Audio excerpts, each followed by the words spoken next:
ప్రస్తుతం మనకు జీఫేలో అందుబాటులో ఉన్న వెబ్ సిరీస్ కేసరగాడు ఎంబాసరీ ఈ సిరీస్ తెలుగులో కూడా అందుబాటులో ఉంది. 1 వీక్ బ్యాకే మలయాళంలో జీఫేలో వచ్చింది. ప్రజెంట్ తెలుగు డబ్బింగ్ చేసి మన ముందుకైతే తీసుకురావడం జరిగింది. తెలుగు డబ్బింగ్ అయితే బాగానే ఉంది. మొత్తము 7 ఎపిసోడ్ల దాకా ఉండడం జరిగింది. ప్రతి ఒక్క ఎపిసోడ్ 25 నిమిషాలలోపు అటు ఇటు అయితే ఉండడం జరిగింది. ఈ సిరీస్లో ఎలాంటి అడల్ట్స్ సీన్స్ ఏమీ లేవు. ఫ్యామిలీతో కలిసి కూడా చూడవచ్చు. కాకపోతే ఈ సిరీస్ అయితే అనుకున్నంతలా ఏమీ లేదు. ముఖ్యంగా స్క్రీన్ ప్లే అయితే చాలా అంటే చాలా స్లోగా ఉంటుంది.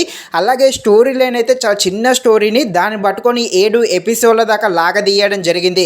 సో సిరీస్ అయితే అంతలా ఏమీ లేదు, చాలా స్లోగా ఉంటుంది. టైంపాస్ కోసం కూడా చూడదగిన విధంగా అయితే ఏమీ అనిపించలేదు. కాబట్టి సిరీస్ని అయితే లైట్ తీసుకోండి. ఇక ఈ సిరీస్ కామెడీ డ్రామా థ్రిల్లర్గా సాగుతుంది. థ్రిల్లర్గా ఉండే ఈ వెబ్ సిరీస్ ఎలా ఉందో అనే విషయం తెలుసుకునే ముందు ఇంకా ఎవరైనా మన ఛానల్ని సబ్స్క్రైబ్ అండ్ లైక్ చేయకుండా ఉంటే ఇప్పుడే మన ఛానల్ని సబ్స్క్రైబ్ అండ్ లైక్ చేసి కాస్త నాకు సపోర్ట్ చేసేయండి. కథలోకి వెళ్ళిపోతే ఒక గ్యాంగ్ ఉంటుంది. వీళ్ళైతే మనీ ఈజీగా సంపాదించుకోవడం కోసము ఫేక్ పాస్వర్డ్ అయితే క్రియేట్ చేసి అమ్ముతూ ఉంటారు. ఇక వీళ్ళు ఈ ఫేక్ పాస్వర్డ్ క్రియేట్ చేయడం వల్ల వీళ్ళు ఎలాంటి ప్రమాదంలో పడతారు, పోలీసులు వీళ్ళని ఎలా పట్టుకుంటారు, ఎలాంటి రిస్క్ తీసుకుంటారు అని తెలియాలంటే మీరు తప్పకుండా ఈ సిరీస్ని అయితే జీ5లో చూడాల్సిందే. నిజానికి చూడకుండా ఉండడమే బెటరు. సిరీస్ అయితే అంతలా ఏమీ లేదు.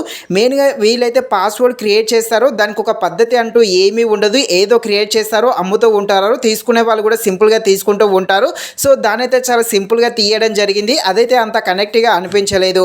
ఇక బ్యాక్గ్రౌండ్ మ్యూజిక్ అయితే బాగానే ఉంది. ఇందులో యాక్టింగ్ చేసిన వారి యాక్టింగ్ అయితే బాగానే ఉంది. కాకపోతే స్క్రీన్ ప్లే అనేది చాలా స్లోగా ఉంటుంది. దాంతో మూవీ అయితే చాలా వరకు బోర్ కొడుతుంది. సో ఫైనల్గా ఈ సిరీస్ అంతా ఇంతలా ఏమీ లేదు, లైట్ తీసుకోండి. మరిన్ని ఇలాంటి వీడియోస్ కోసం మన ఛానల్ని తప్పకుండా లైక్ అండ్ సబ్స్క్రైబ్ చేయండి. Thank you watching this video. జై హింద్.